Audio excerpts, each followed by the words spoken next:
Minasan konnichiwa! Já fazem 3 anos desde que eu fiz essa minha viagem para o Japão.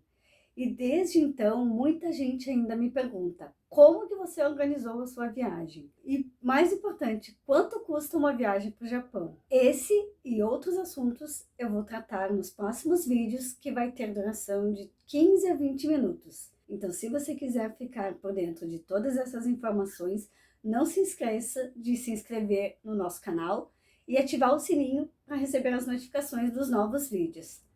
Roda a vinheta!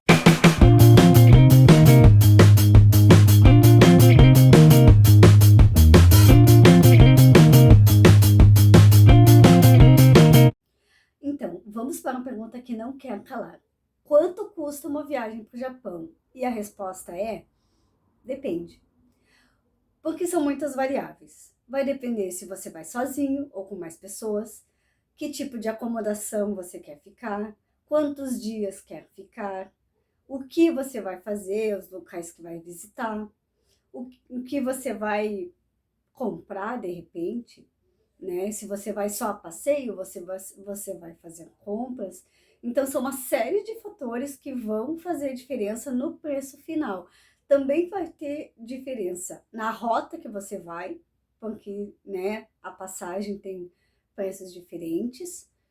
E também no tipo de transporte, porque dependendo do seu itinerário, dos lugares que você quer visitar, você vai gastar mais ou menos com transporte, se for em locais mais longe, mais afastados, ou locais mais próximos. Outro fator que vai influenciar no preço final é se você vai precisar de um visto de trânsito para passar nas conexões, porque não é um voo direto, ele vai fazer conexão em algum país, seja da Europa, seja da África, do Oriente Médio ou até mesmo da América do Norte. E também vai depender da época do ano que você vai.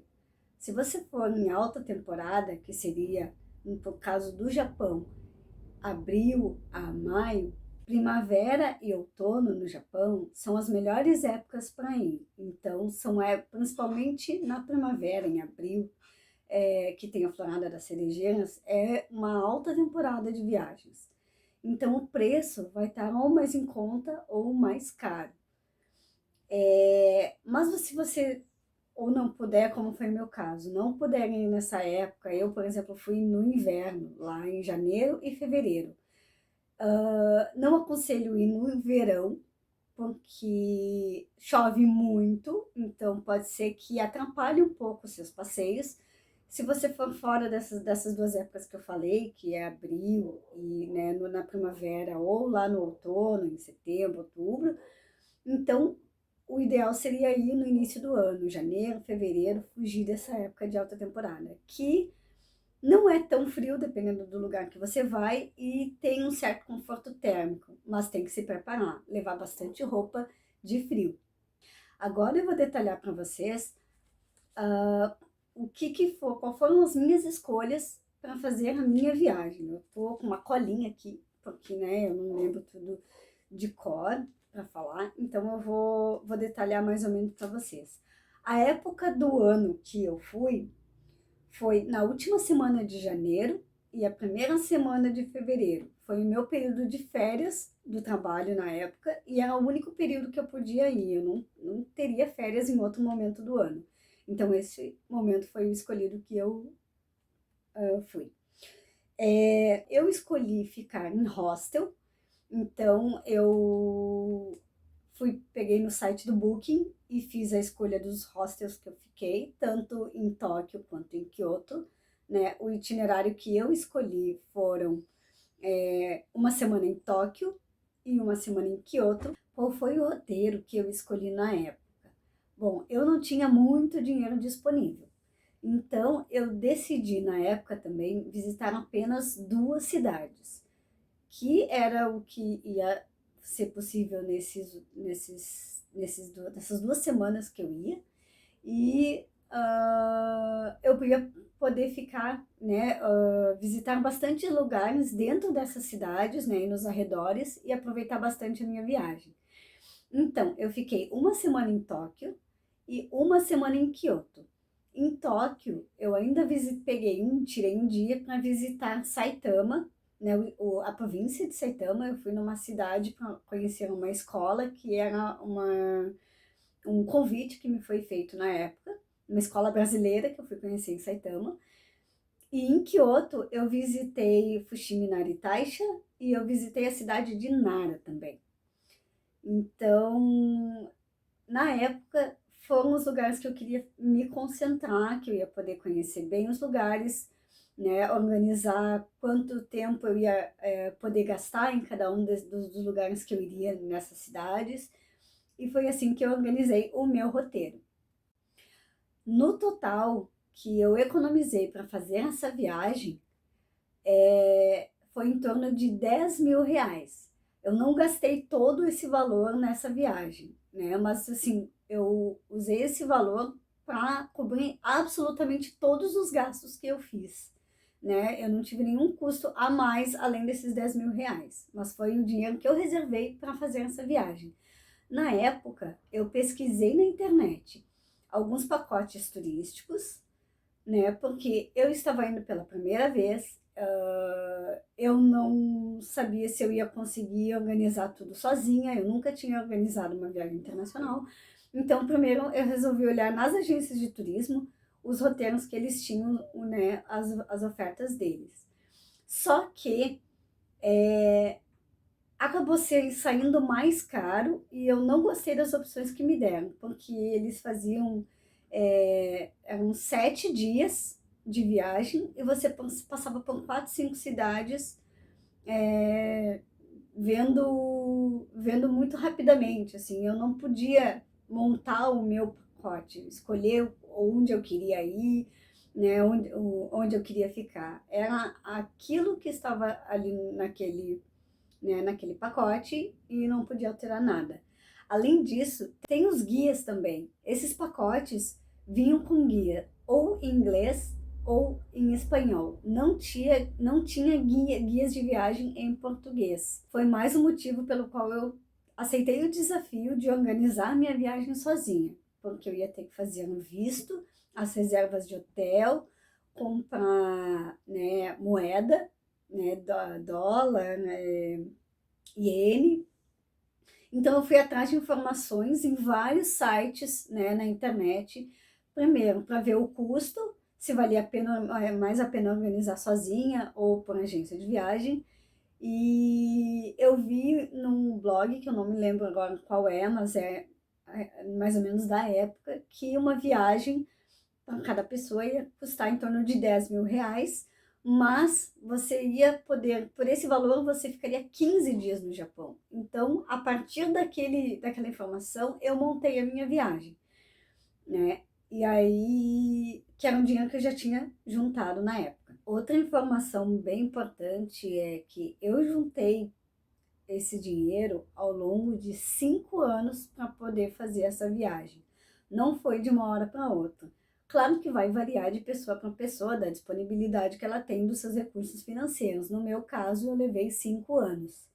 E além de juntar o dinheiro, eu me preparei para fazer essa viagem. Eu estudei inglês e estudei japonês, né, o básico, né, nível básico, principalmente de japonês, que equivale ao N5 do nível de proficiência, né? Foram 3 anos estudando japonês numa escola aqui de Porto Alegre, e no final do curso eu fiz o teste de proficiência e consegui passar.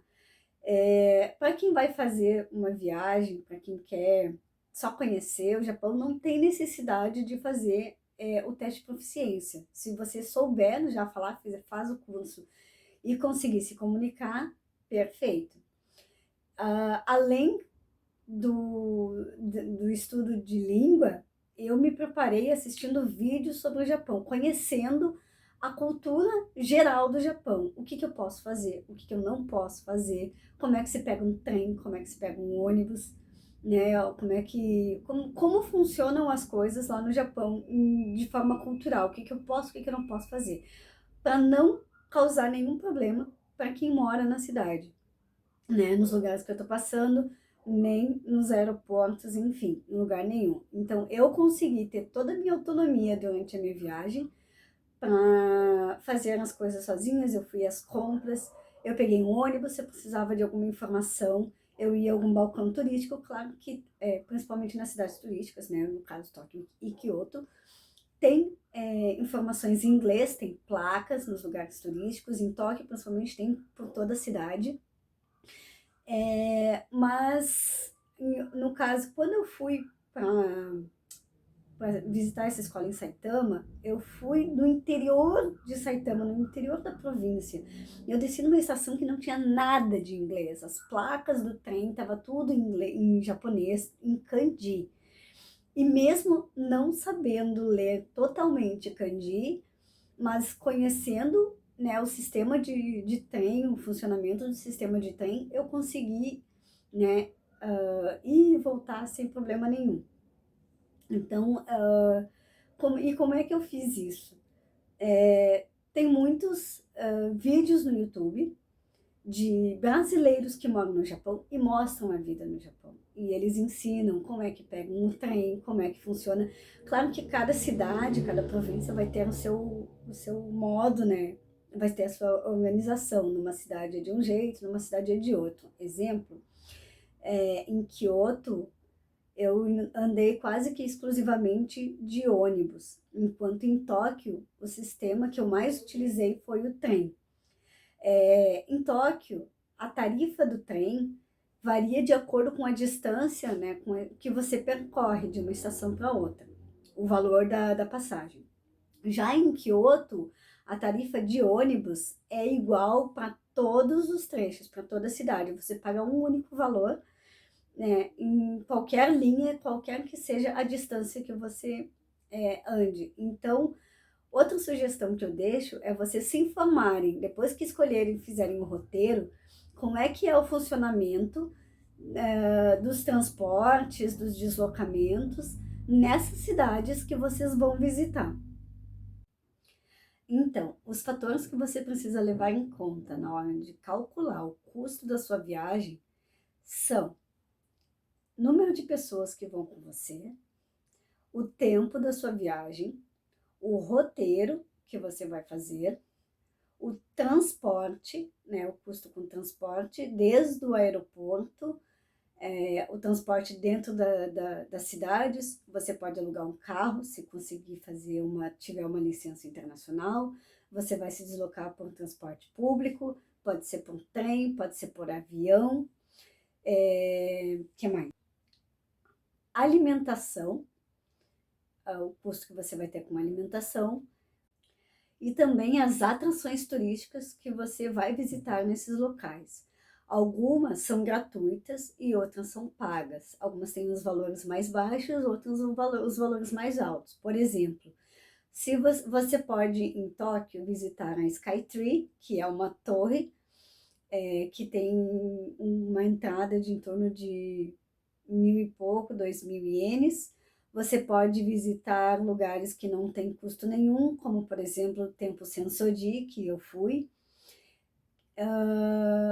E também em Tóquio tem a Tóquio Disney, que daí é um custo maior. Quem for para Osaka pode visitar a Universal Studios de Osaka.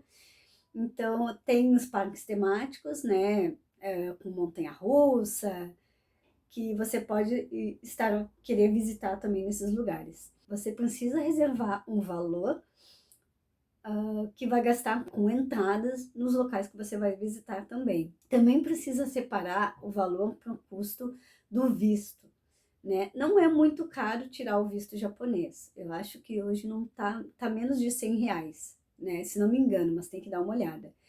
E se dependendo do roteiro que você vai, né, do voo que você vai fazer, da rota que você vai fazer, se é pela Europa ou se é pela América do Sul, desculpa, América do Norte, tem visto de trânsito. Estados Unidos exige visto de trânsito. E aí é uma dica muito importante. Muito cuidado se você for pelos Estados Unidos, porque precisa de visto de trânsito. Outra coisa muito importante de se falar é que todas essas dicas que eu tô dando são dados a partir da minha experiência, do que eu vivi e de como eu fiz. Não significa que seja o melhor jeito, nem o mais fácil, nem o mais correto. São apenas dicas para você que você pode se basear para montar no seu roteiro a sua viagem. Essas dicas também valem para outras viagens internacionais, não só para o Japão, né? É uma dica mais geral. Então, você pode aproveitar ela para outras viagens também. Outra dica bem importante é você sempre procurar informações em sites confiáveis. A maior dica que eu sugiro é o site do Consulado do Japão em São Paulo, que tem todas as informações atualizadas sobre visto, sobre entrada no Japão. Todas as informações oficiais estão ali. Eu vou deixar o link do site do Consulado do Japão aqui embaixo na descrição, ok? Se você gostou do vídeo, não esqueça de curtir e compartilhar com os seus amigos. E se você tem alguma dúvida, deixa aqui nos comentários. Eu respondo assim que for possível. Hoje eu vou ficando por aqui e eu vejo vocês no próximo vídeo. Mata né!